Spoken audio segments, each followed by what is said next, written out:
My name is Gloria Whitmore. I am 67 years old, a retired school librarian, and a widow. For decades, I carried the weight of others on my shoulders. I raised children, supported a husband through illness, and quietly gave until I had nothing left for myself. Only recently did I dare to claim one dream of my own. With the savings I had guarded all my life, I bought a $2 million oceanfront villa. It was not an act of extravagance, but of survival. I wanted a place where I could finally breathe without waiting for someone to call my name. The day I moved in, the Pacific air wrapped around me like a prayer. I placed my husband's photograph on the mantel, uncorked a bottle of wine, and poured a single glass. I whispered to him, "Robert, I finally made it. For once, this is ours, but also mine." My hands trembled as I held that glass. I felt proud, fragile, and free all at once. Then the phone rang. The sound cut through the stillness like a blade. I lifted the receiver, expecting perhaps a neighbor or a distant cousin calling to congratulate me. Instead, I heard Martin, my son-in-law. His voice was brisk, entitled, as if he were issuing instructions to a servant. "Gloria," he said, "we're coming. 15 of us. Prepare food, towels, slippers. We'll be staying 3 weeks. We'll arrive in 40 minutes. Get ready, old lady." My heart stumbled in my chest. For a moment, I thought I had misheard. 15 people? My home, my sanctuary, treated as if it were a hotel he had paid for. His words, "Get ready, old lady," burned into my ears. I gripped the wine glass so tightly it nearly cracked. I wanted to protest, to shout, to remind him of the truth, that I had spent years helping him, covering debts, paying for his education, lending support he never repaid. But the words caught in my throat. What struck me harder than his arrogance was the sudden recognition of how invisible I had become. To him, I was not a woman with a heart still beating, not a widow reclaiming her dignity, but simply an old lady whose boundaries could be bulldozed. I set the glass down slowly, carefully, as though the weight of my life might spill with it. My eyes traveled back to Robert's photo on the mantel. His steady smile seemed to ask, "What will you do now, Gloria?" All the years I had been silent, forgiving, bending so others could stand taller, rose in a wave inside me. 40 minutes. That was all the time I had before an army arrived at my door. 15 strangers and half-relatives who would trample through my villa, sleep in my rooms, raid my refrigerator, and mock my existence. 15 people who believed that generosity meant servitude. The villa around me glowed with its newness. Polished wood floors, white curtains swaying with ocean air, the scent of fresh paint mixed with salt. It was the first space in my life that was not defined by someone else's needs. And now, before I could even savor it, Martin was ready to strip it of its meaning. I closed my eyes and steadied my breath. I felt the quiet thrum of the waves outside, patient and eternal. Their rhythm reminded me that silence is not surrender. It is a choice, a weapon, a shield. As I opened my eyes, the sting of humiliation softened into something sharper, clarity. For 67 years, I had given without lines. Tonight, I would draw them, not with anger or noise, but with calm that cut deeper than shouting ever could. I straightened my back, adjusted the photograph of Robert as if aligning myself with him, and whispered again, not for his ears, but for my own courage. "They think I will say yes, as always." The clock ticked, steady and merciless. 39 minutes now. My hands no longer trembled. Instead, I reached for the phone, not to beg, but to prepare. I did not cry, and I did not scream. I simply smiled, a small, steady curve of defiance rising in me like dawn. And I made a plan. When the call ended, the house was silent again, yet it felt different now, as if his voice had seeped into the walls. I stood in the center of the villa and let my eyes move slowly across the space I had chosen so carefully. The afternoon light poured through tall glass doors, spilling across the polished floors. Outside, the Pacific shimmered in layers of blue, steady waves folding into each other like secrets being told. The air carried salt and promise. The villa was still new. The faint scent of fresh paint lingered near the hallway, mixing with the sweetness of the sea breeze. The kitchen counters gleamed, marble untouched, waiting for hands that would cook not out of duty, but out of joy. Every detail had been chosen with intention. Light curtains that swayed softly with the wind, wooden shelves that echoed my love for books, wide-open windows that allowed me to wake each day with the horizon staring back. In the living room, above the mantel, sat the object that tied this new life to my old one. Robert's photograph. My husband's face, frozen in time, his smile steady, his eyes kind. I had polished the frame before placing it there, almost like a ritual. That photograph was not simply a memory. It was an anchor. Whenever doubt pressed against me, I could look at him and recall who I had been and who I was still allowed to become. I walked closer, touched the glass gently, and whispered, "This is what we dreamed of, isn't it?" He had once promised me a little place by the water when we were young and broke. We never made it then. Life demanded too much. Children, bills, illness, sacrifices stacked upon sacrifices. He died before we could save enough. And now, here I was, standing in the villa I had bought with my own hands, carrying his memory like a lantern. I thought of the years behind me. At 22, I wanted to study literature in New York, but I stayed in my small town because Robert needed stability. At 30, I wanted to travel, to see Paris, but the children were small and money was tight. At 40, I considered opening a little bookstore, but instead I took extra shifts to help Martin through school. Each time, I told myself, someday. Someday, I will do something for me. Someday took 45 years. The villa was not just walls and windows. It was a symbol. Every corner held the weight of my deferred dreams. The balcony promised mornings with coffee and seagulls, evenings with sunsets blazing like fire. The study, with its empty shelves, whispered of books I could finally read without interruption. Even the smallest guest room spoke of freedom, the chance to invite someone in on my terms, not because I was obliged. For the first time in my life, I had a place that did not belong to anyone else's demands. This was not my children's inheritance, not a loan to be bargained, not a gift I owed in return. It was mine, entirely, quietly mine. That truth filled me with both joy and fear. Joy because I had earned it. Fear because Martin's call had proven how fragile boundaries could be when others refused to see them. I sat on the sofa, the cushions still stiff, untouched. My hands rested on my lap as I allowed myself to breathe slowly, to feel the rhythm of my chest rising and falling. The villa was supposed to be my refuge from noise, yet the echo of Martin's command still rang in my ears. I wanted to believe this house was strong enough to protect me, but I knew the test was coming.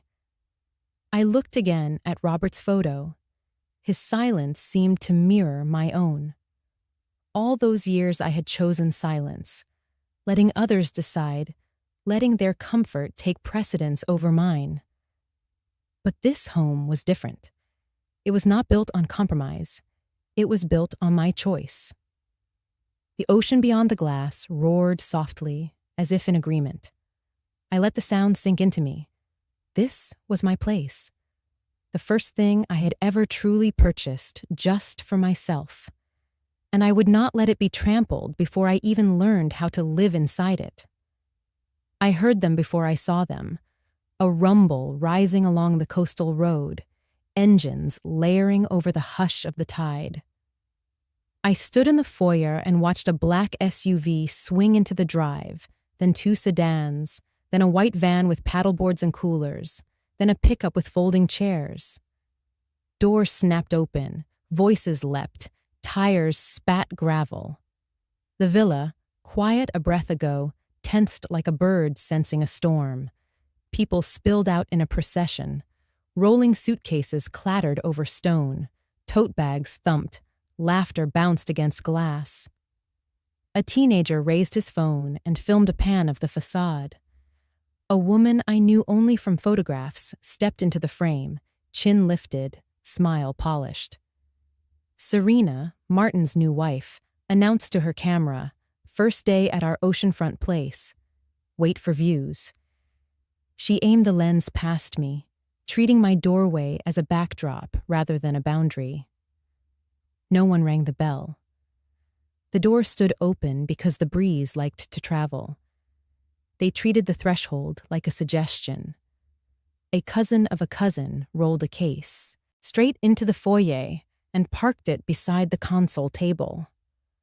A man I did not recognize set a box on my kitchen island as if delivering supplies.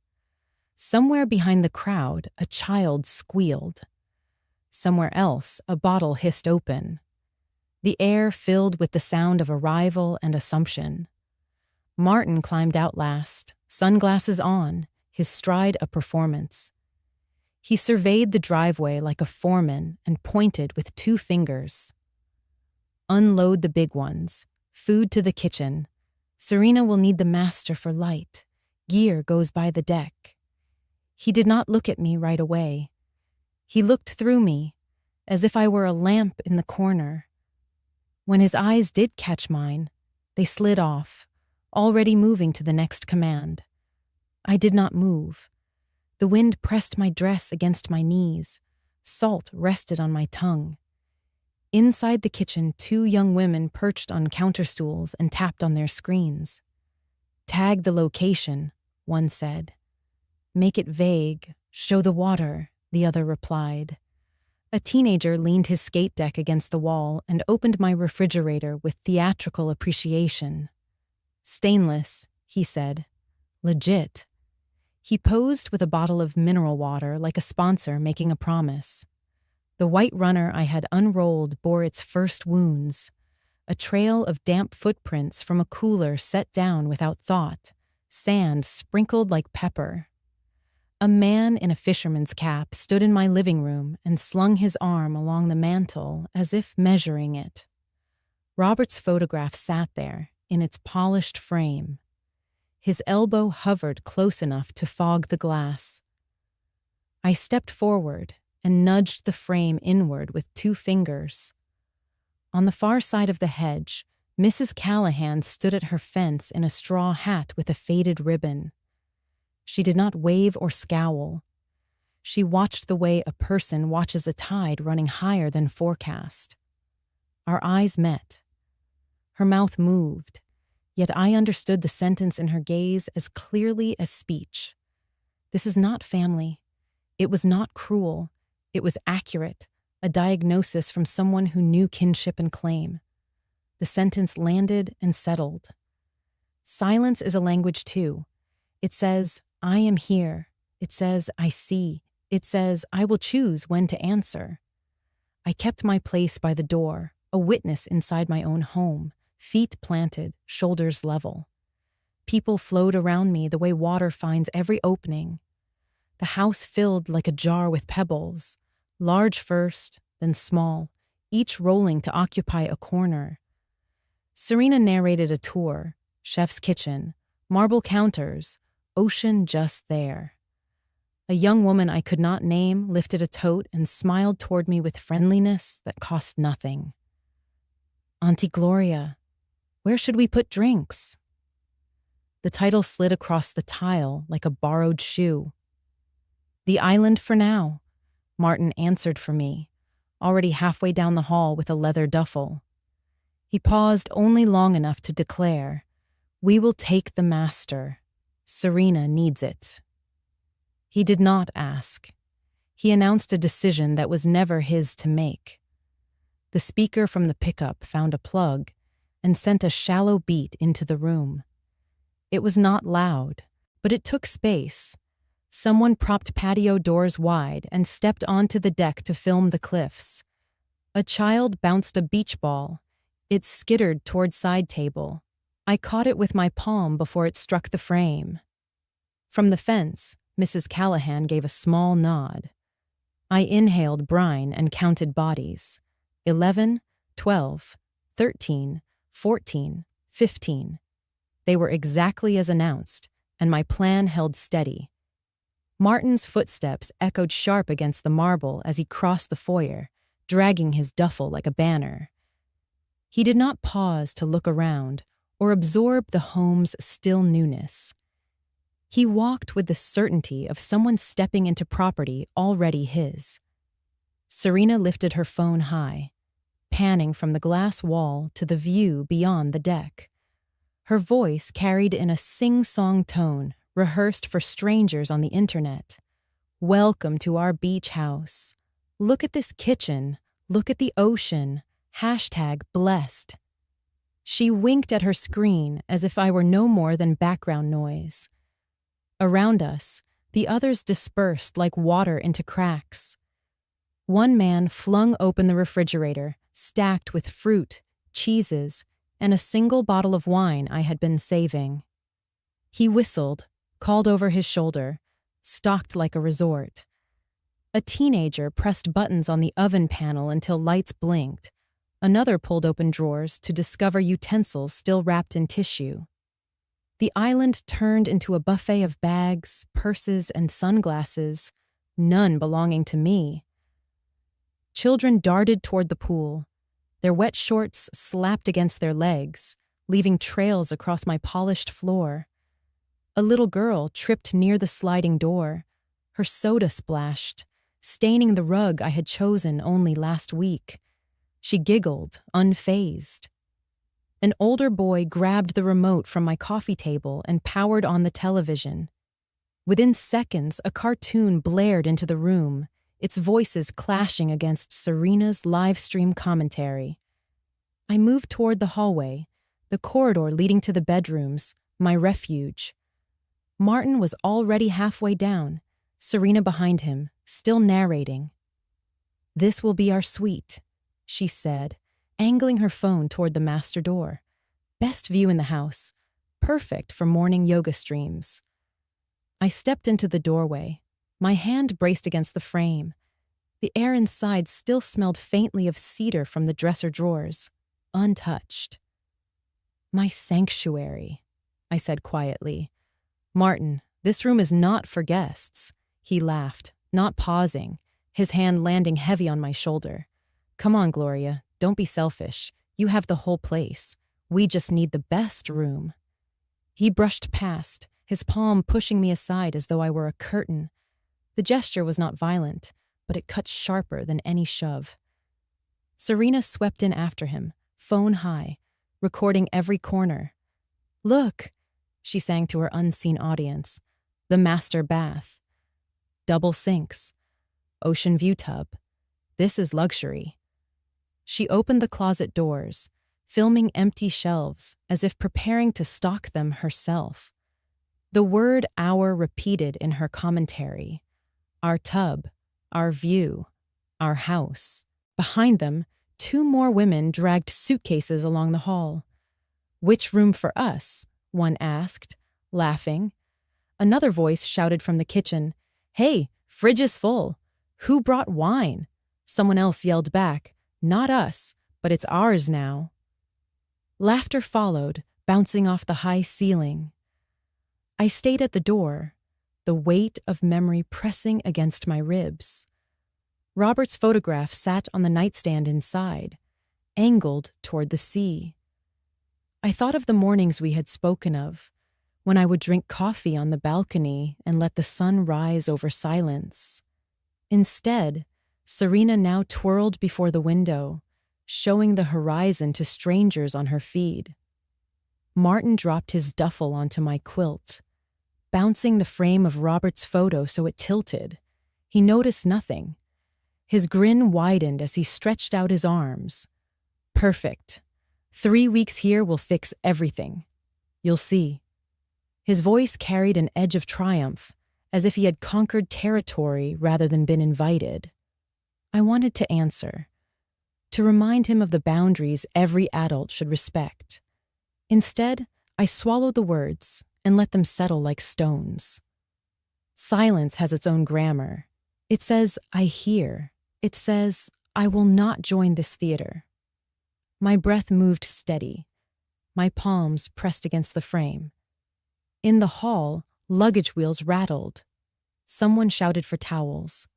A boy slid across the floor in socks, nearly colliding with me before swerving away. The house no longer sounded like mine. It pulsed with alien rhythms. Yet I did not shout. I stood, still as granite, while Martin and Serena declared possession with laughter and hashtags. Inside, I repeated the line Mrs. Callahan's eyes had spoken earlier. This is not family. The sentence settled into me, not bitter, only clarifying. And in my silence, I held the line no camera could capture. I leaned against the cool doorframe, their laughter rattling through the villa, and memory rose like a tide I could not stop. This was not the first time Martin had taken. It was only the loudest. For years, his voice had reached me in softer tones, disguised as need, softened by charm, carried by the echo of my daughter's smile. I remembered the first request clearly. He had been sitting at my kitchen table years ago, papers spread before him, tuition for his MBA program. He spoke of dreams, of building a business that would support my daughter, of proving himself worthy. The numbers were heavy, 45,000 spread across 2 years. He promised repayment once his career took flight. I transferred the funds, telling myself it was investment in family. He hugged me with quick gratitude, and Emily whispered thank you with eyes shining, believing in his ambition. Then came the down payment for the house. Their credit was not enough, his score too scarred by debt. He called me late at night, voice tight with urgency. 60,000 just to bridge the gap, he said. If we don't close this week, we lose everything. I had savings earmarked for something else, my own, place by the sea, but I told myself their security mattered more. I wired the money and smiled at Emily's relief when she moved into the house she called a dream. It did not stop there. A car broke down, credit cards maxed, medical bills when Emily grew ill. The largest sum came then, $85,000 for treatments not covered by insurance. That money I gave without hesitation, my hands trembling as I signed the checks. For her, there was no limit. For him, there was always another excuse. Each crisis blurred into the next until the tally climbed quietly. 300,000 over 6 years. Enough to buy comfort for my own later years. Enough to build the life I had postponed. The cost was not only financial. I remembered sitting up past midnight, knitting scarves for neighbors who would pay a few dollars. The soft click of needles, the ache in my shoulders. It was not about income, not truly, but about filling the holes left in my accounts when Martin's voice said please again. I skipped dinners out. I canceled trips I had once dreamed of. I kept the same worn coats year after year, telling myself new buttons were good enough to make them last. Each sacrifice felt small in the moment, swallowed by the bigger story of family. I told myself it was what mothers did, what women who had always held the seams together were meant to continue doing. But now, as I stood in the villa that should have been my sanctuary, I felt the weight of all those nights. The stitches in every scarf carried the echo of exhaustion. The meals skipped were etched into my bones. The vacations I never took now lived only in photographs of beaches torn from magazines, tucked in a drawer like pressed flowers. I once thought generosity was endless, that kindness was a fountain that never ran dry. But here, watching Martin drop his bag on my quilt and Serena livestream my private space, the truth sharpened like glass. Kindness without boundaries becomes self-destruction. I whispered it to myself, tasting the words, letting them pierce. It was not bitterness, it was clarity, late but clear. 300,000. The number circled my mind, not as accusation, but as measure. Each dollar a thread pulled from the fabric of my own life to stitch patches on his. And he never noticed the unraveling. He only demanded more cloth. I could still see Emily's face when she asked me softly to help just this once. Just this once became again and again, until the phrase itself lost meaning. She is gone now, her voice silenced, but his demands have only grown louder, bolder. He no longer asks, he assumes. He no longer thanks, he claims. The villa should have been proof that my patience had bought me peace at last. Instead, it had become another stage for his entitlement. The contrast cut deep. My years of sacrifice against his years of expectation. My silence against his constant noise. I pressed my palm to the wood of the door, steadying myself. In my chest, grief twisted with something harder, something sharper. Not rage, but the beginning of resolve. The truth was not that I had been too kind. The truth was that I had mistaken enabling for love. That mistake had a price, and I had paid it for too long. In the background, children splashed in the pool, music thumped from speakers, and Serena's voice trilled for her audience. None of them knew the nights I had sat by a dim lamp, tallying bills and subtracting my own dreams so theirs could continue. None of them knew the scarves, the empty dinners, the sleepless calculations. They saw only the oceanfront villa, not the woman who had built her life on sacrifice. But I knew. And knowing is where the shift begins. Serena drifted back toward the master doorway, phone still lifted like a torch. She framed herself against my windows, the ocean flaring behind her as if it were a personal backdrop. She said, "I'll take the master bedroom." Perfect for my yoga videos. The words slid into the room with the confidence of a deed. She did not ask whether she could. She announced that she would. Martin stood beside her, nodding as if her claim had already been blessed. He lifted the duffel again and tossed it onto my quilt, then flicked a speck of lint off his cuff. To the hallway he called, "Master is ours. The rest of you can figure it out." Laughter rolled down the corridor like marbles. I stepped fully into the doorway, my shoulder touching the frame. Robert's photograph watched from the nightstand. My voice came out steady. "No." One word can mark a border more clearly than a fence. Mine did. It was not loud, yet it landed with weight. Serena lowered her phone a fraction, the lens still pointed at the bed. Her smile hardened into something bright and brittle. She said, "That is not up for debate. My followers expect sunrise routines. The light here is perfect." She tucked a strand of hair behind her ear and lifted the phone again, resuming her broadcast. Someone in the kitchen heard the word "master" and cheered. A teen called out, "Roommates, dibs on the one near the deck." Another voice added, "First come, first served." Their energy swelled at my boundary as if it were a game to push. I kept my body where it was. The threshold held. Martin smiled in that patient way some men reserve for stubborn furniture. He reached past me and pressed the handle. The door opened an inch. He said, "We are family. Stop making this awkward. You have so many rooms. Let Serena use the one that matters. This will be easier for everyone." My hand found the edge of the door and held it where it was. I met his eyes and felt a familiar chill. It was not fear. It was the recognition that he had never seen me as an owner of anything, only a supplier. I repeated, "No." The words stood between us like glass. The laughter came quickly, not from joy, from sport. A young man near the island called, "Let Grandma chill." A woman added, "She forgets things.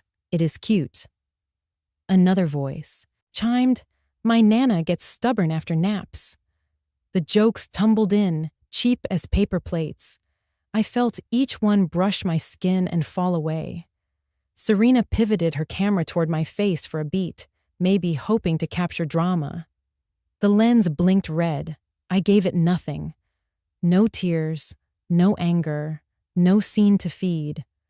I kept my mouth closed and my shoulders squared. Silence carried across the sensor more clearly than any speech. A boy skidded through the hall on wet socks and bumped my hip. He mumbled sorry without looking and chased the echo of his own laughter.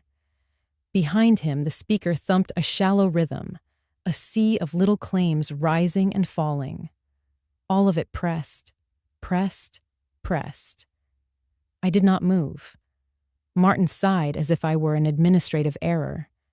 He leaned in, close enough that I could see the shave line along his jaw. He said, "If you make this difficult, people will think you are unstable. Let us set up. We will be out of your hair." He reached again for the door. I eased the master door shut until the latch kissed the strike. My hand stayed on the knob. My voice was low. "No." Then I stepped aside and turned my back to him. There is a kind of strength that refuses the stage. I chose it. I walked down the hall toward my study. As I passed the living room, a chorus of chuckles followed like tin bells. Someone whispered, "She is dramatic." Another replied, "She will calm down." The refrigerator door shut with a soft seal. A drawer slid. A suitcase zipper rasped. The villa breathed in their noise. I let it pass through me. In the study, the air was cooler, shaded by bookshelves still waiting for books. The desk smelled faintly of old oak and lemon oil. I closed the door without a sound, set my palm flat on the wood, and felt the hinge settle. The music dulled to a pulse. My heartbeat answered once, then steadied. I sat, folded my hands, and breathed in salt through the vent. Their laughter thinned beyond the wall. I pictured the master room, the tilted frame, the quilt, the view. Then I faced what waited next. Silence is a tool. I would use it. I sat in the quiet of my study, the oak desk stretching before me like a shoreline. My fingers rested on the smooth wood for a long moment, but inside me the tide had shifted.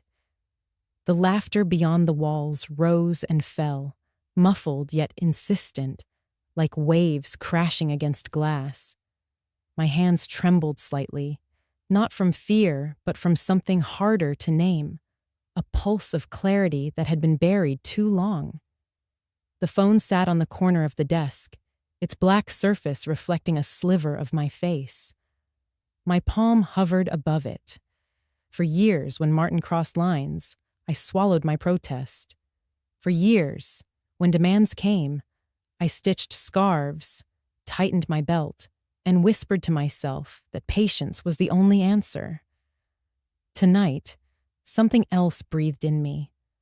My thumb slid across the screen, and the glow bloomed. The digits 911 stared back at me. My chest rose in a slow breath, then another. The room seemed to still. I could hear my heartbeat in my ears, heavy and measured. It was not the frantic pounding of panic. It was the steady march of decision. I pressed call.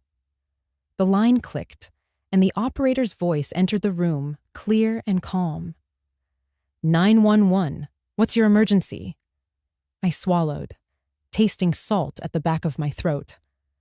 My name is Gloria Whitmore. I live at Seaview Villa, number 12, on the Cliff Road. My son-in-law and a large group of people have entered without permission. They refuse to leave. My voice did not waver. Each word fell with the certainty of stones dropped into water. The operator asked me to confirm the number of people. My hand clutched the receiver tighter, the warmth seeping into my skin. At least 15, I answered. They have filled the house. They claim it as their own. Stay where you are, she instructed. Do not engage with them. Officers are on the way. I thanked her softly and ended the call. The screen darkened, leaving me in the dim reflection of myself. The phone in my hand felt hot, as though it carried the heat of everything I had just done. Years of silence burned away in a single act. I turned in my chair, and my eyes found the photo frame on the side table. Robert's smile looked back at me, captured on a summer day when we were young, before the lines of sacrifice etched into my skin. I lifted the frame gently, holding it in both hands, as though it could answer me. This time, I whispered to him, I won't stay silent. The words hung in the room like a vow, quiet but unbreakable. A knock rattled the study door, then Martin's voice, pitched in false sweetness. Gloria, come on now. We're family. Don't make this ugly. Just let us use the house for a while. Everyone's happy. Then I stayed still, the phone cooling in my palm. His tone was syrup poured over steel. I knew it too well. He always coded his demands with the word family, as if blood excused trespass, as if obligation erased ownership. He knocked again, slower this time. Please, Gloria. You know we don't mean harm. It's just space. You have so much. Share it. That's what family does. His words seeped through the wood like damp. I rested the frame back on the table. Robert's eyes, frozen in that captured smile, seemed to hold my gaze with steadiness. My breathing matched the rhythm of the ocean outside, steady, unhurried. Martin's hand pressed against the door. I could hear the subtle creak of the handle. But I did not rise. I leaned back, my shoulders against the chair, and let the silence expand between us. Silence has weight when wielded with intent. Mine pressed against his words until they scattered. The villa's noise swelled again beyond him. A burst of music, a cheer from the kitchen, a suitcase dragged across tile. Martin sighed, footsteps retreating. The space filled with absence.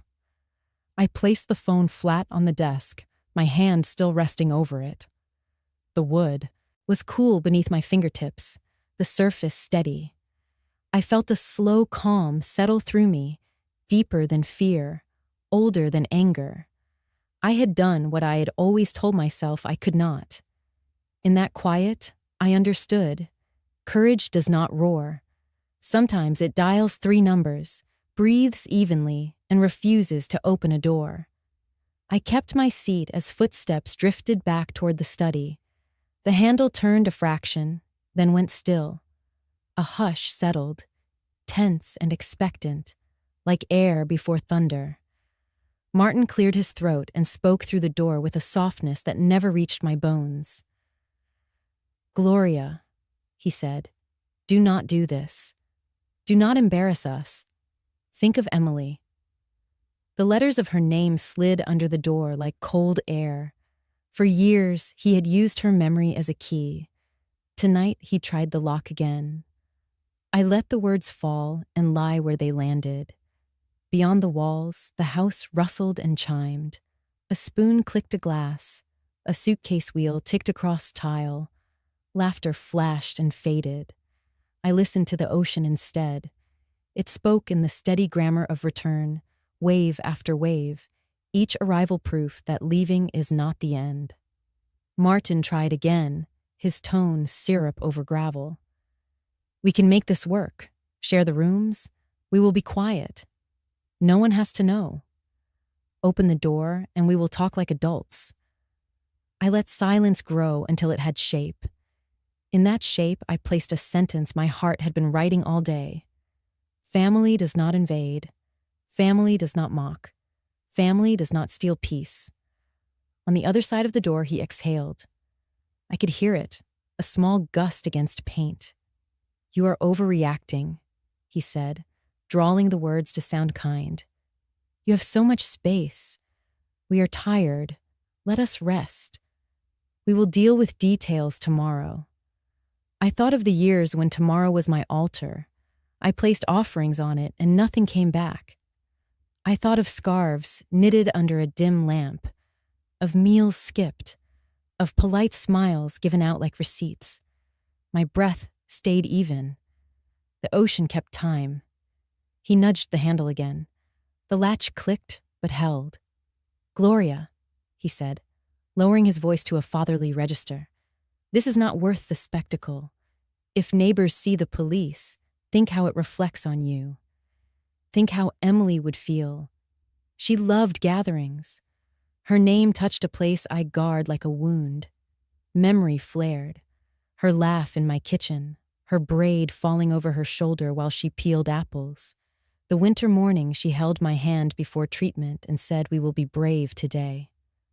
My eyes stung. I did not speak. Martin took my silence for movement. He tapped the door twice, almost cheerful. "That is my girl," he said. "You know I am right. Family bends. Family forgives. People are watching. Open up and we can fix the mood." The ocean answered for me. Its voice rolled through the vent with salt and patience. I listened to that cadence and let it anchor me. I had called for help. I had upheld the line. I owed him nothing further. Not a word. Not a scene. Not an apology. A minute stretched thin and clear. On the far side of the fence, a gull cried. Tires hissed faintly on the road. Somewhere, a spoon clinked the edge of a cup. Inside the doorframe, the paint felt cool where my shoulder rested. I was not hiding. I was waiting. He tried one last angle, gentle as gauze. "We can apologize later," he said. "We can tell people you were overwhelmed from moving. Let us settle in.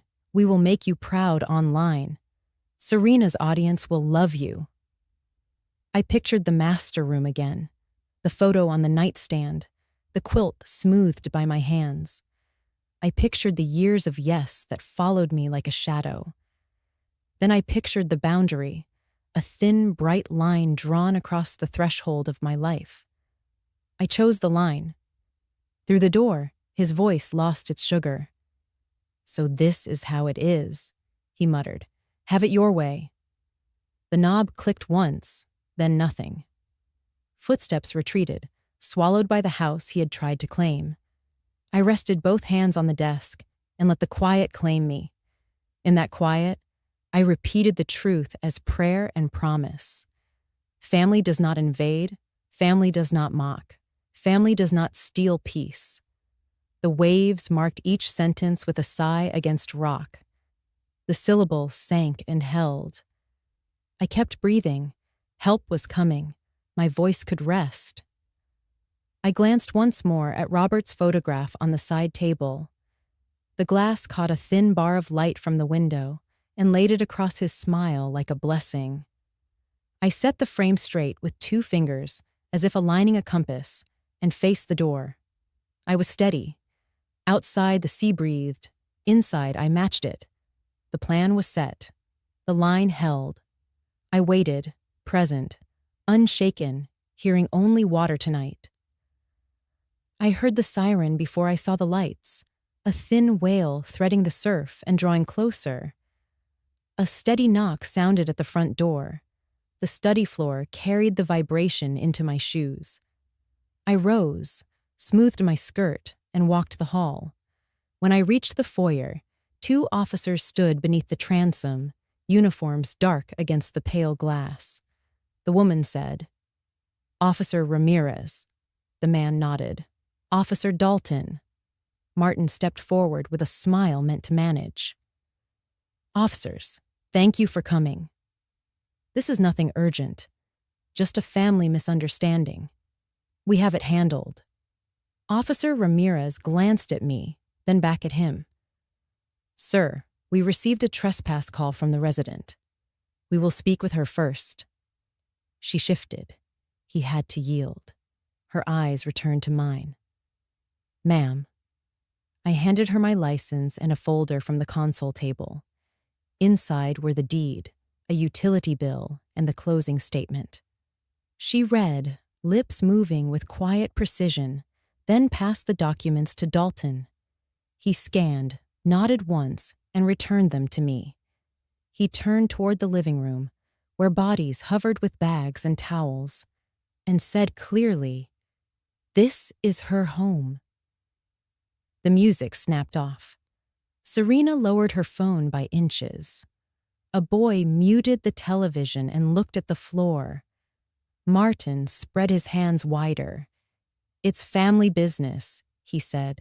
"We are here with her. She is overwhelmed." "Family doesn't override property rights," Ramirez replied, not unkind, not unsure. She faced me. "Ma'am, do you want these individuals to leave now?" "Yes." The word landed like a heel on earth. Serena tried a smile. "We just drove all day. Surely there is room to compromise." Her eyes darted to her screen. She angled it away from the badges. Dalton gestured toward the device. "Please stop recording inside the complainant's home." Color climbed her neck. The phone disappeared into a pocket. Ramirez addressed the group. "You have 15 minutes to gather your belongings and vacate the premises. After that, remaining here may result in arrest for trespassing." The room woke into motion. Zippers rasped, lids snapped, sandals scuffed, brittle jokes cracked and died. A man in a fisherman's cap yanked a cooler off the marble. A teen kicked his skate deck toward the door. It bounced off the baseboard and spun. A young woman swept sunglasses from the island into a tote with sharp hands. Martin lingered near me, smile fixed, eyes hard. "Gloria, we can solve this without a scene," he said, addressing the air. "You look tired. Let us sleep. Tomorrow we will settle details." Ramirez stepped just enough to block the line of sight. "Sir, the only detail tonight is exit." He faced his people and clapped twice. "Let's go. We will get rooms at the hotel. No big deal, casual on top. Anger underneath." Serena jerked the duffel from my quilt and slammed the zipper. The master door flew wide as if the house had wronged her. I walked there long enough to set Robert's photograph straight with 2 fingers. The glass felt cool. My hand steadied.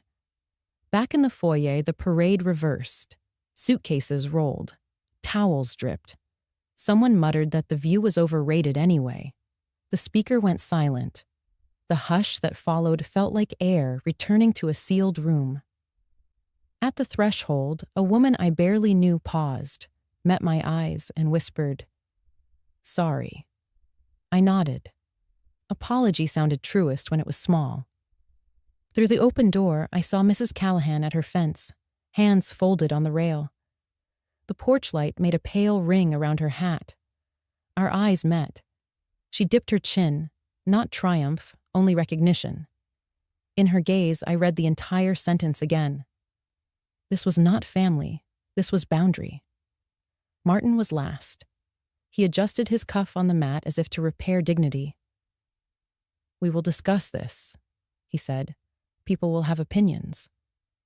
"I am sure they will," I answered. My voice stayed even, the way sea holds a line after wind has passed. Dalton held the door in a posture that was both courtesy and command. Engines turned over, red tail lights painted the drive, gravel ticked beneath tires. The convoy slid out toward the road and vanished into the dark. Inside, the house breathed. The officers remained a few minutes, took notes, and gave me a card.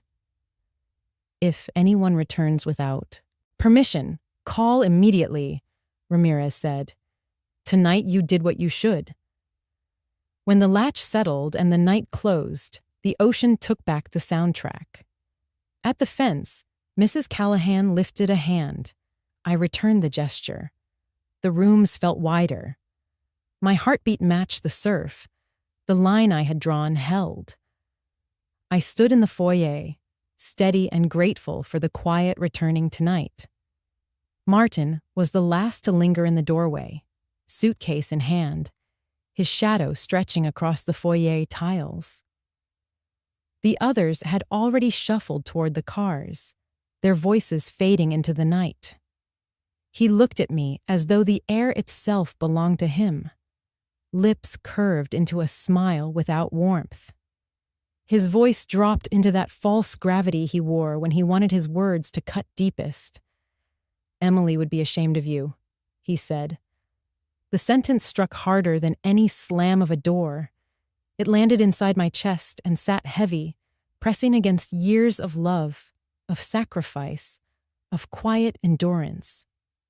My hand reached instinctively toward the table where Robert's photograph still stood. Instead of the cool wood, my fingers closed around the frame. I lifted it to my chest, gripping it so tightly my knuckles whitened. I held it like a shield, though the arrow had already pierced. I did not speak. Silence carried more power than defense ever could. I let his words echo in the emptiness, let them reveal themselves for what they were, cruelty dressed as memory. My throat burned, but I swallowed it down. I would not let him weaponize my daughter's name any longer. He seemed almost disappointed that I did not shatter. He waited a beat, hoping for tears or pleas, then rolled his shoulders and stepped onto the porch. The door clicked shut behind him, leaving me alone with the stillness. The house exhaled. What had been chaos minutes before now stretched into vast silence. I looked around and saw what remained. Water glasses half drained, damp towels strewn across chairs, a sticky ring of spilled soda on the counter, sand scattered like dust across the tile.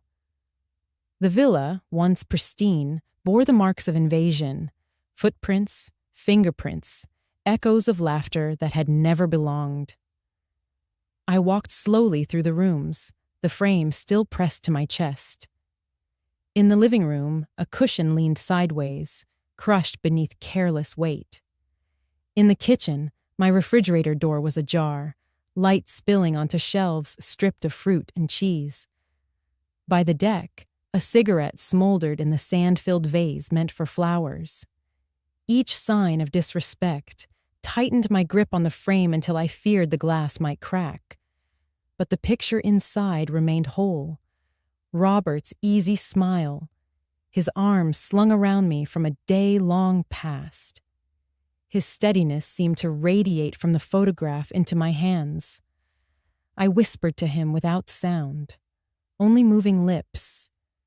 They think love is permission to take. They never understood that love is care, not conquest. I carried the frame into the center of the villa and lowered myself into the armchair. My legs trembled with the release of tension, but I sat tall. The house around me was a battlefield after retreat, quiet now, yet scarred. I set the frame on my lap and laid my palm over the glass, feeling its coolness seep into me. tears slipped down without drama, quiet as rain on windows. They came not from his insult, but from the truth beneath. I had given so much of myself that he believed he had the right to judge me, even in defiance. I had enabled him to think my silence was consent. Tonight, I had broken that pattern, and the cost was hearing my daughter's name used as a blade. I did not sob. I did not wail. The tears ran slow and steady, tracing the lines age had drawn. They fell into the fabric of my skirt and disappeared, as silent as the years I had endured. The villa's walls seemed to lean closer, listening. The ocean outside was constant, its voice the only one that did not betray. I let its rhythm guide my breath, inhale with the waves, exhale with the retreat. The image of Martin's final sneer lingered, but it began to dissolve in the salt air. Words lose power when not repeated. His accusation was an echo, and echoes fade. I looked around the villa once more. The stains, the trash, the scattered mess, they were temporary. They could be scrubbed, wiped, replaced. What mattered was that the foundation was still mine. The deed was still mine. The silence, heavy but honest, was mine. I sat in that silence, frame pressed against my chest, tears falling until they left me lighter. The villa was empty now, but emptiness could be filled again, this time with peace, not intrusion. The silence after they left was heavy, like the quiet in a theater when the curtain falls, but the smoke of the performance still lingers. I stood in the foyer for a long moment, the frame of Robert pressed against my chest, until my eyes began to adjust to the truth of what remained. The villa, my sanctuary, looked less like a home and more like a battlefield. Empty soda cans lay tipped over on the console table, dripping faint trails onto the polished wood. Beer bottles lined the kitchen counter, half filled, their sour smell mixing with the tang of salt air.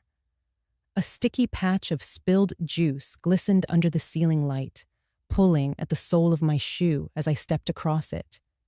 Towels damp with sand lay twisted over the dining chairs, one hanging like a flag surrendered.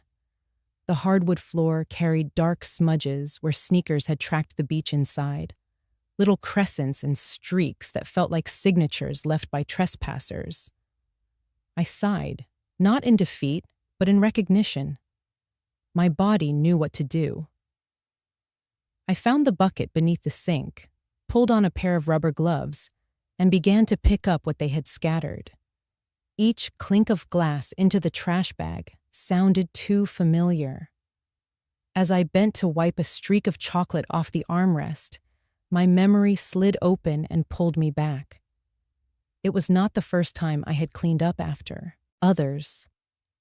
My life, in many ways, had been a long sequence of clearing debris, financial, emotional, practical. I saw myself 30 years younger, bent over the kitchen table with a stack of overdue bills. Robert had been between jobs then, and I had quietly canceled my sewing club to take on extra hours at the library.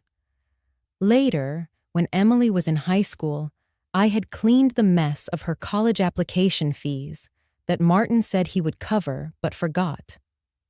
I had sold a bracelet from my mother just to meet the deadline. The sparkle of its stones had meant history, but her future felt heavier. Even later, when Martin and Emily were married, I had been the one to step in after his failed business left creditors knocking.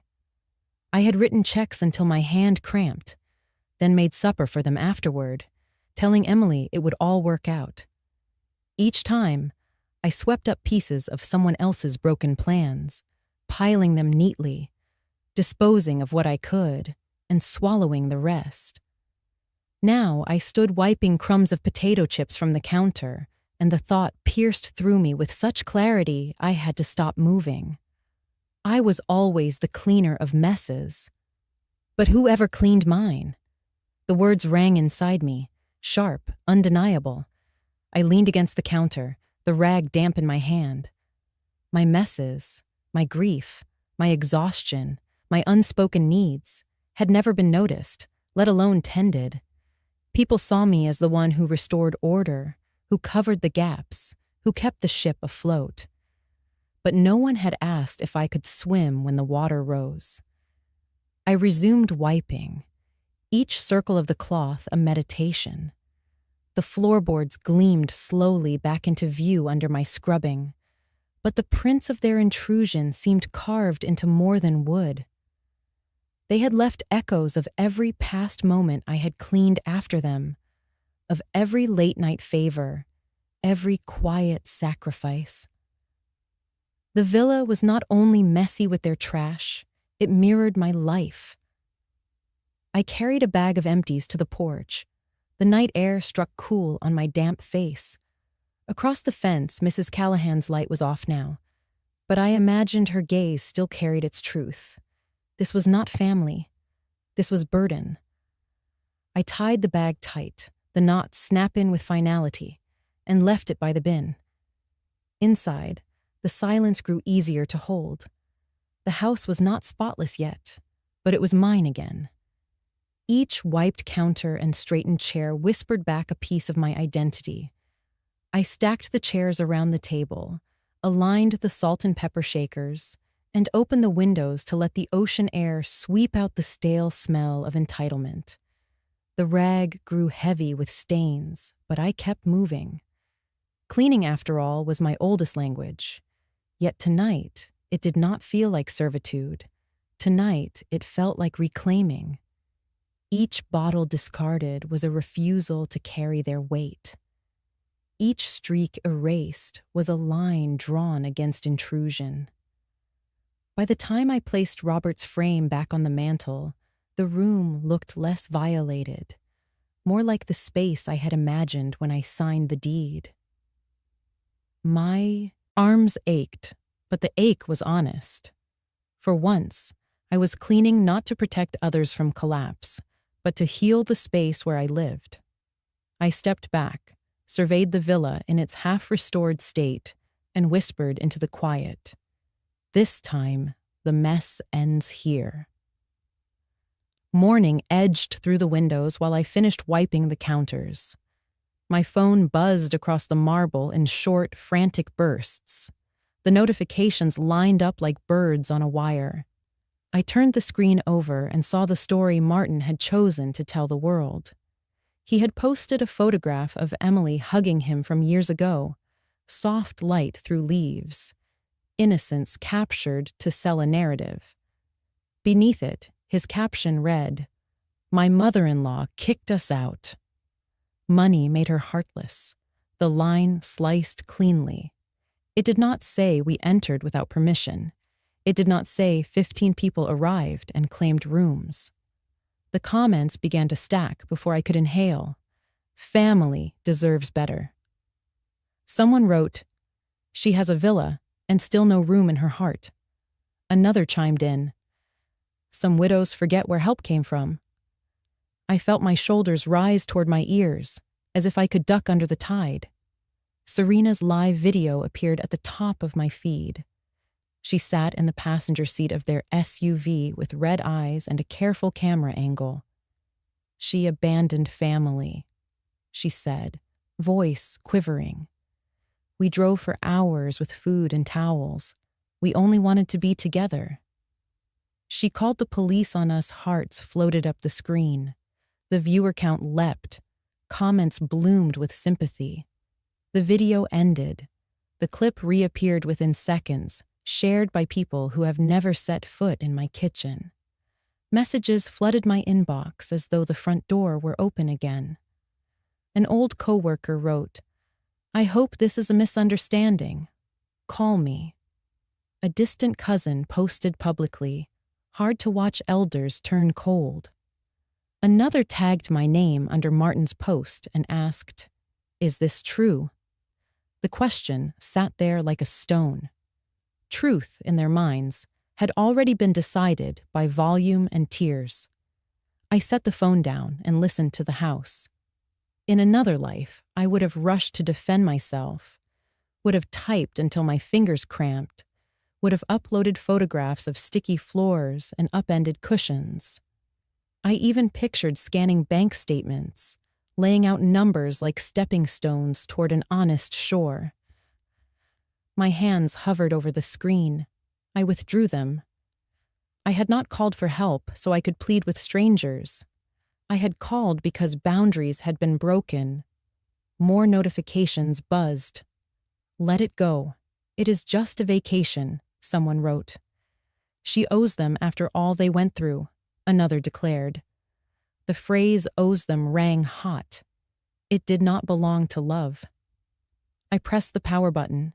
The screen went dark. The quiet that followed felt like a door clicking shut in a noisy hallway. A light knock sounded at the back door.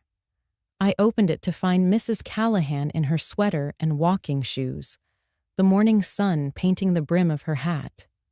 She said nothing at first. Her eyes traveled across the counters and the bag of bottles tied for the bin. She stepped close, set her hand on my shoulder, and spoke in a voice that did not need to be loud. "The truth has a way of surfacing." The words settled like warm cloth. Something unclenched inside my chest. "They are already rewriting last night," I said. "People prefer a story that hurts less to read." "They can prefer," she replied. "Preference does not make it true." She sat at the table while I poured coffee. The mugs clinked. The sound felt domestic, almost ordinary. We did not rush to fill the air. The breeze moved the curtain. Gulls argued. The ocean kept count. I told her what the operator had said, how the officers stood in my foyer, how I handed over the deed and watched a uniform speak the sentence I had needed to hear. "This is her home." I heard myself repeat it, not for reassurance, but to fix the moment where it belonged, in memory, not rumor. Mrs. Callahan nodded and lifted her cup. "You are not unkind," she said. "You are clear." There is a difference. We walked through the rooms together like two women taking inventory after weather. I took photographs for my files. The lens found stains that still needed scrubbing and corners that already shone. Both truths belonged in the frame. I saved the images, then placed the phone face down again. "You will be tempted to answer all of them," she said gently. "Resist the temptation until your breath returns." Justice does not need to shout. I stood at the window and watched a white line of surf peel across the bay. The ache in me did not vanish, but it changed shape. It felt less like a wound and more like a scar beginning to knit. Outside, the water rose. Inside, my pulse matched it. The posts continued without me, but the house held steady. I could stand with my deed, my memory, and my breath. The surface would clear in time. The morning passed in fragments, coffee cooling in the cup, the hush of the ocean folding over itself, the faint ringing of my phone I refused to answer. By noon, I found myself walking to the corner of the bedroom where the safe sat hidden behind the wardrobe. I had avoided it for months, telling myself I did not need to revisit old wounds. Yet the storm of accusations online, the twisting of truth into performance, pushed me toward it. My fingers, stiff with age, dialed the familiar combination. The lock released with a muted click, and the door creaked open. Inside lay folders thick with papers, envelopes weighed down with silence. I pulled them out one by one, setting them against my chest as though I were carrying bricks. At the desk, I cleared a space, brushed crumbs of last night's intrusion to the floor, and began laying the documents flat. Bank statements first. The crisp white pages listed transfers in neat rows, black ink that betrayed no emotion. I traced the dates with my fingertip. Tuition installments, car, repairs, hospital bills, then receipts, wire transfers to accounts in Martin's name, checks endorsed for Emily's treatment, payments to creditors who once knocked at my door. Each slip of paper bore the weight of my sacrifice, quiet and unquestioned at the time. I slowed as I spread them across the oak surface. Each sheet looked larger than the last, the ink blurring as my eyes stung.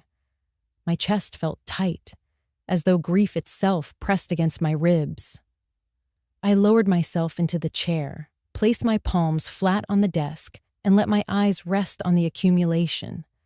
There it was, nearly $300,000. The figure did not sit in a single line. It sprawled across years, hidden in fragments, disguised as kindness. Tuition, $45,000. House down payment, $60,000. Medical treatments, $85,000. Smaller sums scattered like loose change. Groceries, repairs, debts forgiven. The numbers built into a wall I had climbed silently, while no one saw the cuts on my hands. For the first time, I allowed myself to see it whole. Not as charity, not as obligation, but as a record of my own erasure. I had taken the burden again and again, telling myself love demanded it, telling myself silence was noble.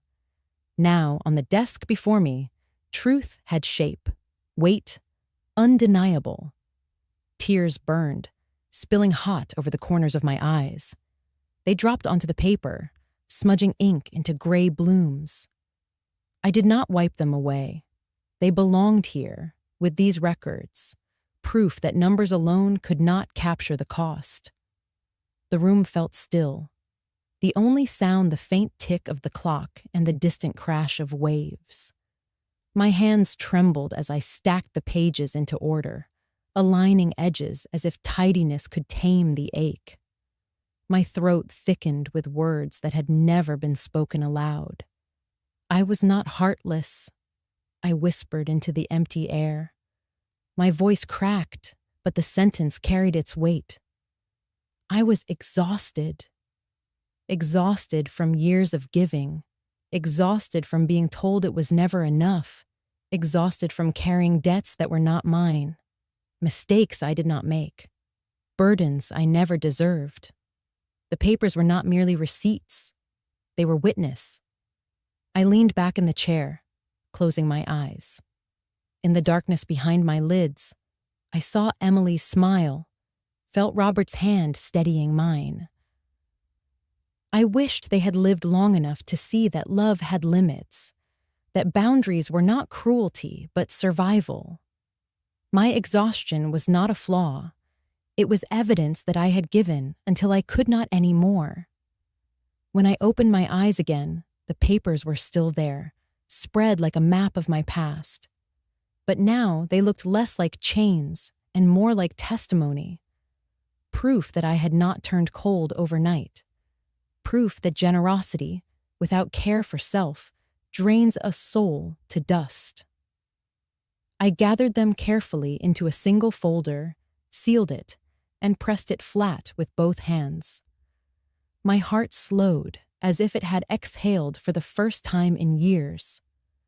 Outside, the gulls cried above the surf, sharp but free. On the desk, the words I had whispered still echoed.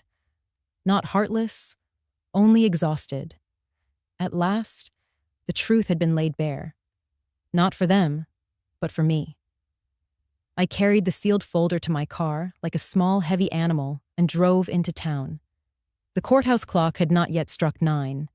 The streets were bright with the kind of morning that makes people believe in new chances. Harris kept an office on the second floor of a brick building near the library where I once shelved returns. The lobby smelled of lemon and paper. His receptionist looked up, recognized me, and softened. "He can see you now, Mrs. Whitmore."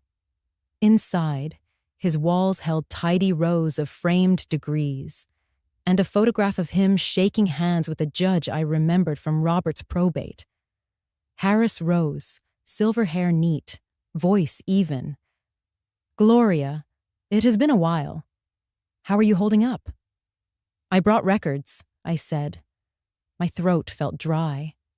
I placed the folder on his desk and slid it toward him with both hands, the way one offers truth at last. He opened the folder and began to read slowly, not skimming. I respected him for that. Bank statements, copies of checks, notes in my handwriting that dated the pleas and promises. He paused to ask small questions for clarity. "Tuition installments over 2 years?" I nodded. "Down payment when their credit failed?" I nodded again. "Medical payments? Direct to providers?" "Yes." He kept turning pages. The room quieted around the soft whisper of paper. When he reached the final summary page I had made, totals in neat columns, dates aligned, he set his glasses on the desk and looked at me without pity. "This is not just family drama," he said. "It is financial abuse." The sentence entered the room like a gavel, clear and final. I felt my lungs fill in a fuller way than breathing. "I thought a mother was supposed to help," I said, the words small, honest. "Help has limits," he answered. "Exploitation does not. You have documentation most people never gather. That changes everything." He pulled a legal pad closer and began outlining options. Civil claims for unjust enrichment and promissory estoppel. He benefited at your expense and made promises you relied upon. A claim for conversion, perhaps, where funds were diverted from intended purposes. We can also address defamation. The posts are recent and damaging. You already have a police incident number. That strengthens a restraining order if needed. He tapped his pen against the pad. "We will preserve evidence. Take screenshots of everything, including timestamps and share counts. I will send a preservation letter to the platforms and to Martin's counsel, once identified." I listened to the rhythm of his planning like a person learning a new tide. "Do I have to confront him?" I asked. "Not directly," he said. "That is what counsel is for. First we file. Service will make the point that words have weight. He will be forced to choose between truth and perjury. Most bullies prefer retreat." He drafted the caption, my name as plaintiff, written in block letters that looked sturdier on the page than I felt in my bones. He typed while I watched, each click stitching a boundary I had drawn in air to paper that could hold it. When he turned the monitor for me to read, the language was cool and precise. A timeline of transfers, a pattern of demands. Posts portraying me as heartless while omitting the hundreds of thousands I had given. "Are you ready?" he asked gently. "Filing is not revenge. It is structure."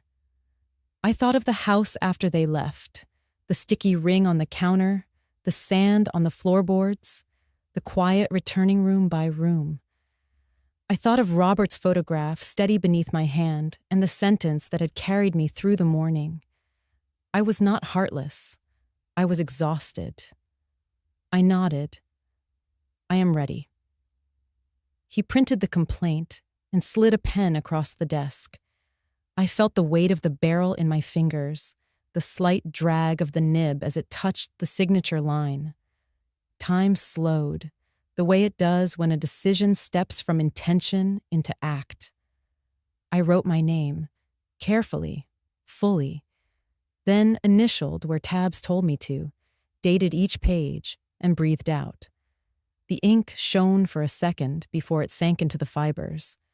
"For once," I said, surprised to hear my voice steady, "I wasn't giving. I was taken back." The sentence felt like a key turning. Harris smiled, not triumphant, approving. "Good. We will file this afternoon.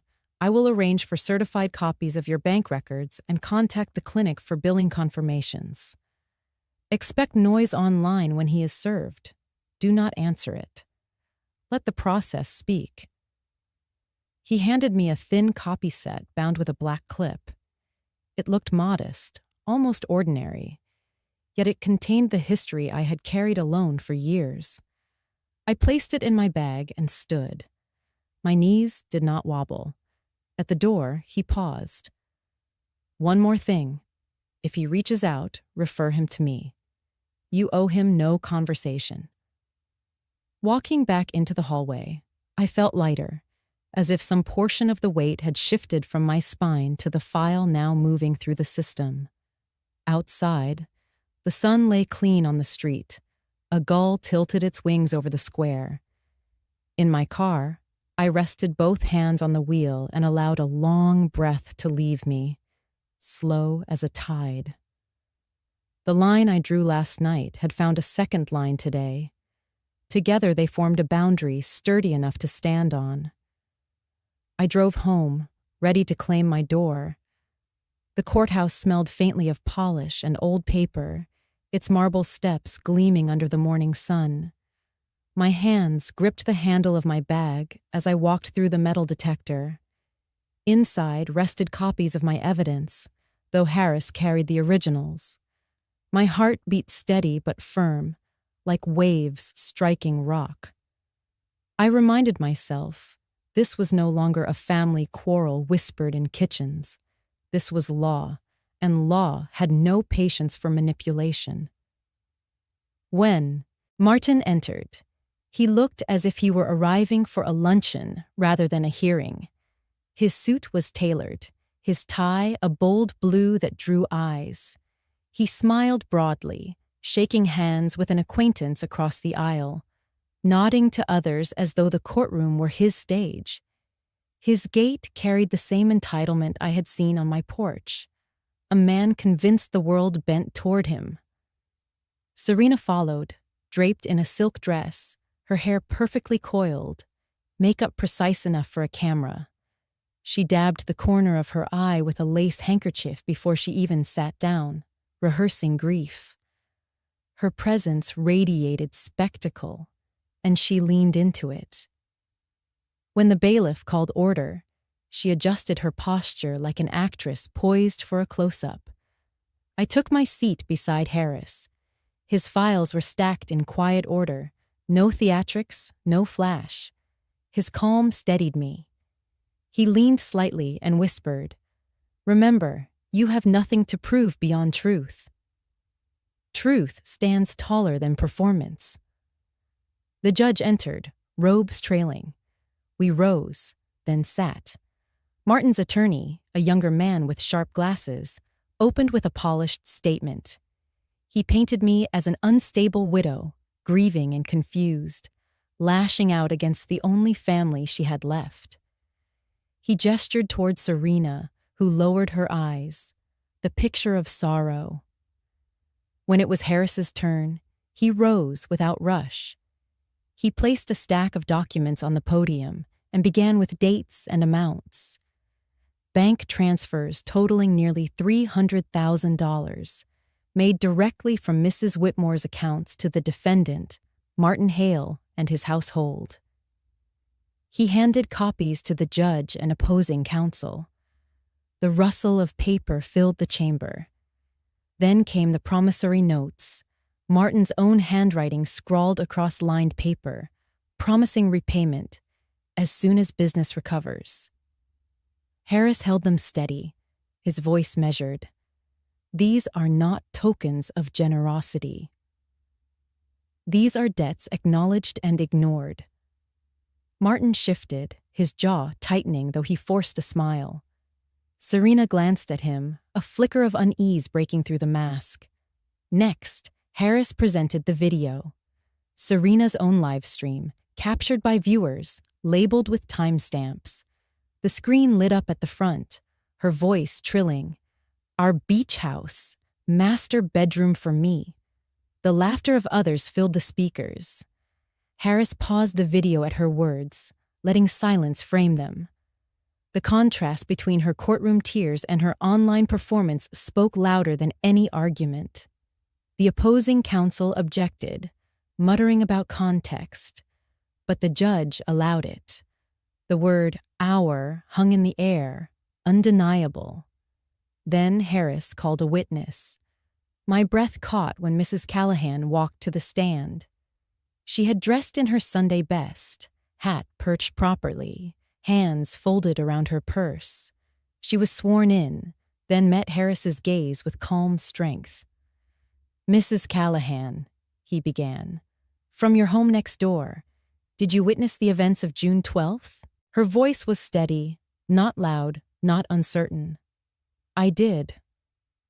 I saw at least 15 people arrive in cars. I watched them carry bags inside. I heard laughter and music. I saw Mrs. Whitmore standing at her door, not welcoming them, but holding her ground." Harris nodded. "And to be clear, did Mrs. Whitmore ever invite them in?" "No," she said firmly. She looked as surprised as I was. The judge wrote a note. The gallery shifted. I heard a faint murmur ripple through. For the first time that day, Martin's smile faltered. Serena dabbed at her cheek again, but her hand shook. When Harris concluded, I sat straighter, not because victory was certain, but because truth had finally spoken aloud, where it could not be deleted, twisted, or buried under shares. In that courtroom, the years of silence I had carried began to shed. One document, one video, one neighbor's testimony, they became the voice I had withheld. And I knew no performance could outshine evidence written in ink, captured on screen, and witnessed by honest eyes. The courtroom held its breath as the judge returned with the written decision in hand. Papers shuffled, pens tapped, and even the hum of the fluorescent lights seemed louder than usual. My hands rested in my lap, palms flat, steady, but cold. Harris leaned forward slightly, his glasses glinting, ready to record each word. The judge cleared his throat, his voice deep and deliberate. "This court finds that the plaintiff, Mrs. Gloria Whitmore, provided significant financial support to the defendant, Martin Hale, under circumstances that established clear expectation of repayment and respect. The evidence, including bank transfers, promissory notes, and video recordings, demonstrates a pattern of exploitation." Martin's attorney shifted uneasily, his polished tone gone silent. Martin still wore his tailored suit, but the smile he had brought into the room had slipped somewhere between the testimony and the exhibits. He leaned back in his chair, shoulders tense, hands clasped too tightly. The judge continued, "Therefore, the defendant, Martin Hale, is ordered to repay $150,000 to the plaintiff within 5 years, under structured installments secured by lien. Additionally, within 30 days, the defendants Martin Hale and Serena Hale must issue a public statement on their social media platforms, acknowledging false claims and extending an apology to the plaintiff. The defamatory posts shall be removed within 24 hours of this ruling." Serena's head dropped forward, her hair curtaining her face. For the first time that day, she looked smaller than her dress, smaller than her performance. Martin swallowed hard, his Adam's apple bobbing, eyes darting briefly toward me as though searching for some hint of mercy. I offered none. The judge set down the papers, folded his hands, and spoke more softly now, as if to every person in the room. "Boundaries protect love. Remember that. When family ignores them, law must step in to restore what was broken." His eyes flicked toward me, not in pity, but in recognition. I nodded once, my throat tight. Harris placed his hand briefly atop mine, a silent anchor, before gathering the files. The bailiff called the next case. Voices rose, chairs scraped, but for me, time moved differently. I did not cheer. I did not exhale with triumph. I sat very still, tears sliding gently down my cheeks, not heavy sobs, but quiet rain. The sound of justice had not been thunder. It had been steady, precise words spoken into record. My tears were not for Martin's loss. They were for the years I had carried weight that should never have been mine, and for the moment that weight was finally named. Martin stood slowly, lurching like a man unsteady on a ship. He tugged at his cuff, straightened his jacket, and leaned toward Serena, whispering something sharp. She did not reply. Her hand clutched her phone, but for once, she did not turn it toward the world. She kept her eyes low, her shoulders curled inward. As they walked past my bench, I kept my gaze on the judge's seal carved into the wood. I refused to give them the dignity of my eyes. My silence was the last boundary, the one they could not cross. When the gavel fell to close the session, its crack sounded final yet merciful. I rose, tucked Robert's photograph closer to my chest, and left the courtroom. The tears still glistened, but my steps were firm. My victory was not in repayment or apology. It was in knowing I had stood, spoken, and been heard. The hallway outside smelled faintly of old stone and polish. Harris walked beside me, speaking of enforcement and timelines, but his words floated. What mattered was simpler. I had drawn a line, and the law had honored it. I whispered inwardly, as though Robert could hear from beyond. I was not heartless. I was exhausted. And now, I am free to rest. I sat at my kitchen table, the villa quiet except for the steady murmur of the ocean drifting in through the windows. The legal papers lay filed away, sealed and ordered, but my heart still carried the ache of the accusations that had swirled online. My phone sat beside my coffee, screen dark, a silent witness to the noise of the past weeks. For days, I had resisted saying anything at all. Silence had been my shield, and silence had saved me. But silence could also leave space for lies to grow unchecked. I opened the app, my fingers hovering. I did not draft paragraphs or long explanations. I typed only 2 sentences. Kindness is not weakness. Boundaries are love. I read them twice, the words steady and true. They carried no bitterness, no attack, only the truth I had learned through years of sacrifice and the storm of recent weeks. Then I pressed post and set the phone down. I did not expect anything. For so long, my words had been background noise to the demands of others. Yet within minutes the screen buzzed. A neighbor commented first. "I saw what you went through. This is strength, Gloria." Then an old colleague shared it, adding, "She taught me this lesson years ago." The words began to ripple outward. By evening, I watched numbers climb in ways I had never seen attached to my name. Dozens became hundreds, then thousands. People I had never met wrote, "This is what my grandmother used to say," or "I needed this today." Some added their own stories, of siblings who drained bank accounts, of adult children who mocked their elders, of friends who used guilt as a leash. Each story echoed mine, though each voice carried its own scars. Then something small and unexpected bloomed. Under the shares, people began typing a simple tag. #boundaries are love. At first, just 1 or 2, then rows of them, the words stacking like bricks, building something larger than me. What had been a sentence whispered in my heart became a chorus sung by strangers. Among the comments, I noticed names I recognized. People who had once believed Martin's posts now wrote with humility, "I am sorry, Gloria. I judged before knowing." "I understand now," one added. "I used to think boundaries were cruelty." You showed me they are the opposite. Reading their words did not erase the sting of betrayal, but it softened the edges. It reminded me that truth, though slow, has a way of moving. Serena's video had once flooded feeds with tears and falsehoods.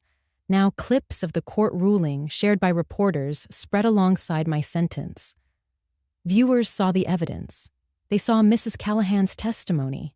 They saw the judge's words. Boundaries protect love. My post wove itself into that thread, becoming a refrain people could carry in their own lives. I did not feel triumph watching it spread. What I felt was a steady warmth, like the sun after rain.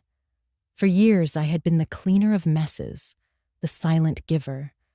Now my words, small and plain, were cleaning something larger, the notion that self-protection was selfish. That night I sat on the deck with a blanket around my shoulders, the sea stretching wide and endless. My phone buzzed beside me, not with demands this time, but with gratitude. Thank you for giving me courage to say no. One message read. Another. My mother never set boundaries, and it broke her. You helped me see why I must. I whispered the words aloud, letting the ocean carry them. Kindness is not weakness. Boundaries are love. They no longer sounded like defense. They sounded like a promise, one I could live by and leave behind. The hashtag continued to grow in the days that followed. Reporters quoted it in articles. A counselor friend told me her clients repeated it in sessions. People wrote it on signs at support groups, on notes taped to mirrors, on journals filled with healing. What began as 2 sentences on my kitchen table became a lifeline others held. For me, the greatest change was quieter. When I passed neighbors in town, they no longer looked with pity or suspicion. They nodded, smiled, or touched my hand. Not because they knew every detail, but because they had understood the heart of it. Love without boundaries is not love at all. I leaned back into the deck chair, the blanket warm, the sky vast, and felt a peace I had not known in years. My story was no longer only mine. It had become part of something wider, something healing. And in that, I found my silence had not been wasted. It had simply been waiting for the right words. The phone rang one late afternoon while I was trimming the roses by the villa's porch. I almost let it go to voicemail. Too many calls lately had been noise, questions from reporters or curious neighbors. But something in the number looked familiar, and I pressed accept. A young male voice came through, hesitant but warm. Aunt Gloria? It's David. I hope it's okay that I'm calling. My breath caught. David, my sister's grandson, lived states away. We had spoken only occasionally at holidays when he was younger, before distance and time thinned the ties. David, I said, my voice softening. It's been years. I know, he answered. I've followed what's been happening, online and through family chatter. I didn't want to show up uninvited like others have. May I visit you? Only if it's welcome. The words slipped into me like light through a crack in a shutter. For so long, people had arrived at my door with expectations, never questions. They took rooms, food, money, even silence, as though I owed them. But here was someone young, related by blood, pausing to ask permission. My heart warmed at the courtesy. Yes, David. You may visit. I would like that. 2 days later, his car pulled into the drive. He stepped out carrying a modest bouquet of daisies and lavender, wrapped in brown paper. He looked older than I remembered, broader in the shoulders, but his eyes still carried the same open kindness of the boy who once helped me carry firewood on a snowy Christmas. He held out the flowers as if presenting a medal. "For you, Aunt Gloria. You deserve respect." The words made my throat tighten. I took the bouquet, inhaling the fresh, earthy scent, and invited him inside. His shoes were neatly wiped on the mat. He set them aside without being asked. Already the villa felt different with his presence, lighter, as though he had brought gratitude in with him instead of demand. We sat at the kitchen table, the same place where I had once spread receipts and tears. Now the surface was clear, holding only the flowers in a vase. David looked around the villa with quiet admiration. "It's beautiful here. Peaceful. I'm glad you built this for yourself." "I built it later than I should have," I admitted. "But I finally did." He nodded, thoughtful. "You always built for others first." I know that even if I didn't see it all. He leaned forward, his voice sincere. "What they did to you wasn't family. I want you to know, not everyone carries entitlement. Some of us carry gratitude." The statement soothed places inside me I hadn't realized were still raw. "Thank you, David," I whispered. We talked for hours. He told me about his work, about saving for a small house, about the lessons he had learned watching from a distance. "I saw the posts about you," he said. "At first, I didn't know what to believe. But then I thought about every memory I have of you. You were the one who mailed me books when I couldn't afford them in college. You were the one who remembered birthdays when even my parents forgot. That's not a heartless person. That's love." Tears pricked at the corners of my eyes, but this time they were not born of grief. They were gratitude. He had remembered what mattered. He had seen beyond the noise. As the evening deepened, I walked him to the porch. The sea was calm, painted in gold by the setting sun. He turned to me before leaving. "Aunt Gloria, I want to visit again, but only if you ever want company." "I'll always ask." "You deserve that respect." I placed my hand gently on his arm. "David, you are always welcome here, because you asked." When his car pulled away, the villa remained quiet, but it felt full in a way it hadn't for months. For the first time since the storm of betrayal, I felt the presence of family that healed instead of harmed. That night, as I placed the flowers on the mantel beside Robert's photograph, I whispered to the room, "Real love still exists." And with that, the villa seemed to exhale, breathing peace into its walls once more. The evening settled like a soft shawl over the villa. I stepped onto the balcony with a glass of red wine in one hand and Robert's photograph in the other.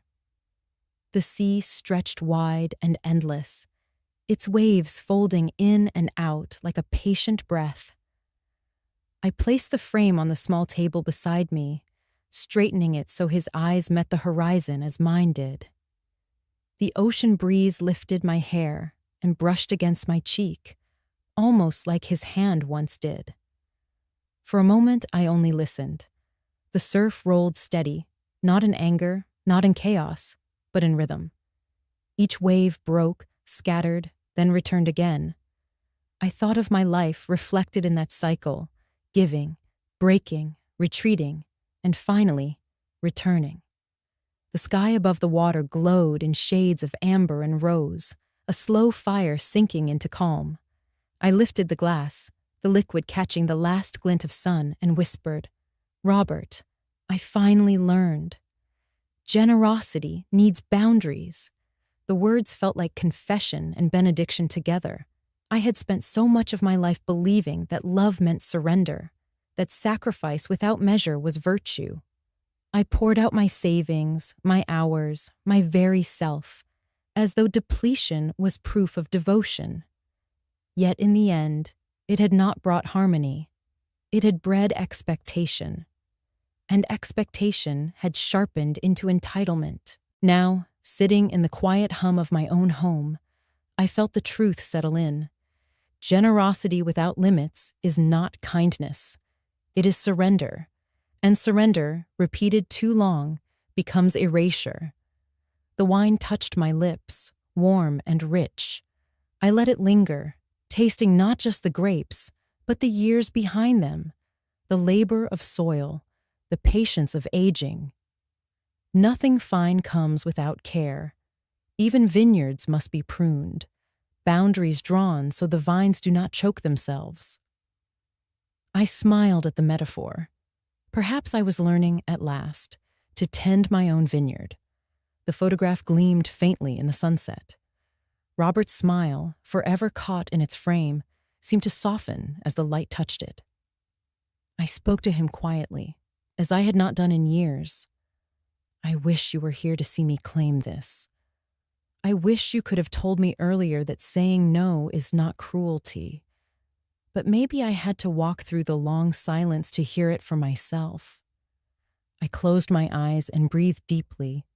The salt air filled me, carrying away the stale ache of old obligations. With each inhale, I felt lighter. With each exhale, the weight of past compromises drifted farther into the surf. Time slowed, as it always does at the pivot between day and night.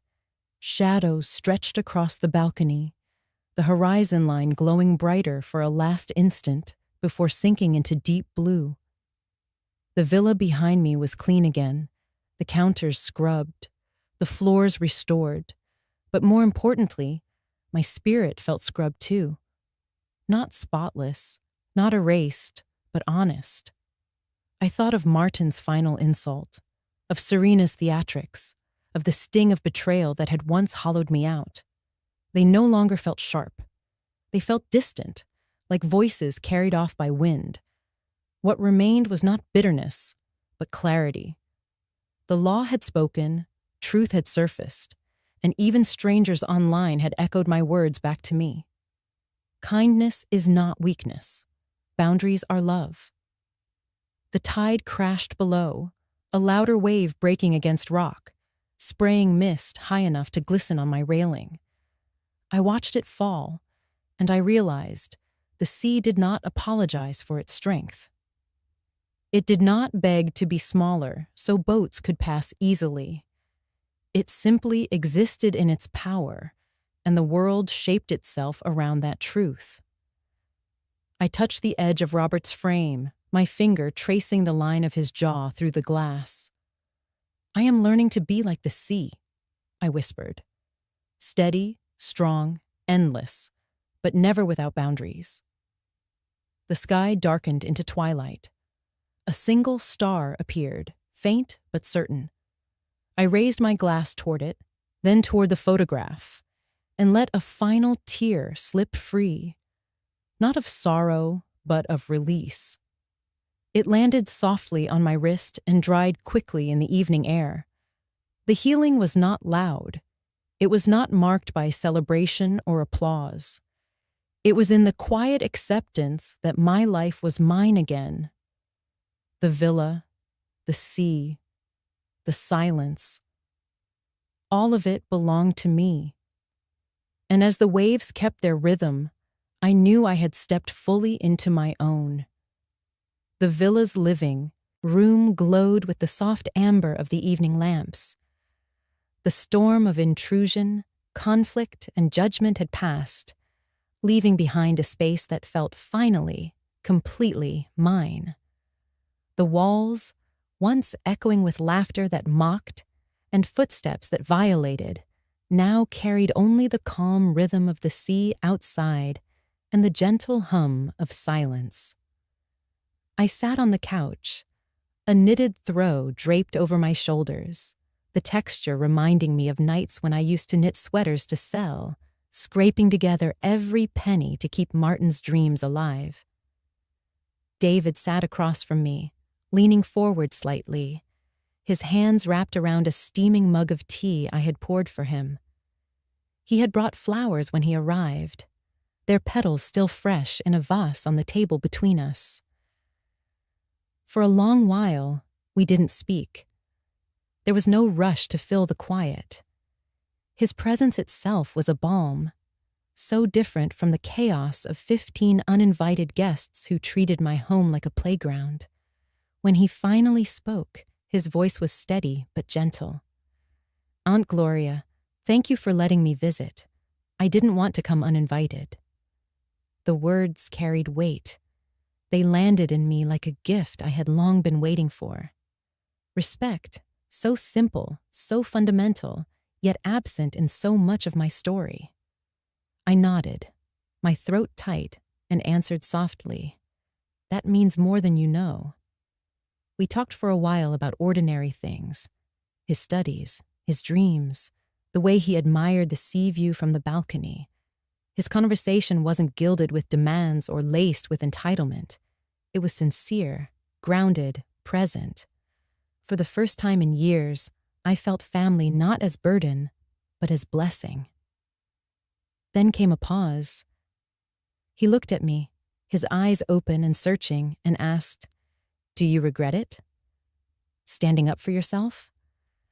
I leaned back, letting the question breathe. The firelight flickered against the walls, and I thought of the messes I had cleaned, the insults I had endured, the tears I had shed in silence. "No," I said, my voice quiet but unshakable. "For once, I chose myself." It wasn't cruelty. It was survival. I turned slightly, as though facing not just David, but all those who might be listening. I imagined the countless unseen eyes watching this story unfold. The women who had cooked meals no one thanked them for. The men who had paid bills no one remembered. The grandparents who gave everything and were left with nothing. I looked into that invisible camera, into the hearts of strangers who might recognize themselves in mine, and I asked, "Would you have done the same? Or would you have let them in? Tell me, where do you draw your line?" The words lingered in the room, not as accusation, but as invitation. I wanted those watching, those listening to reflect, not on me, but on themselves. Boundaries are not fences to shut out love. They are the framework that makes love sustainable. Without them, kindness twists into exploitation, and giving corrodes into resentment. I breathed deeply and continued, my voice carrying the calm of the sea outside. "If you've ever been told you were selfish for saying no, remember this: self-respect is not selfishness. It is the root of love, and without roots, nothing grows." David lowered his gaze, as though absorbing the truth of those words. His hand reached for the vase of flowers, adjusting them slightly, as if honoring the moment. I smiled at the gesture, then looked back into the invisible lens of narration, the one connecting me to whoever needed to hear this most. "Share your story with me," I urged gently. "Tell me if you've ever been in my place, if you've ever carried too much, given too much, and wondered if it was enough. Tell me how you found your line. Or, if you haven't yet, let this be the reminder that it is never too late to draw one." Outside, the waves beat steady against the shore, not angry, not timid, but sure of themselves. The sound filled the quiet, carrying its message beyond my balcony, beyond this villa, into every ear that would listen. The fire dimmed, the light softened, and the frame of Robert on the mantel caught one last flicker before it settled into shadow. I lifted my eyes once more and gave my final thought, one that had echoed through courtrooms, through screens, through hearts, and now would close this chapter. Boundaries are love. And as the screen of memory faded, only the sea remained, its rhythm steady, its truth eternal.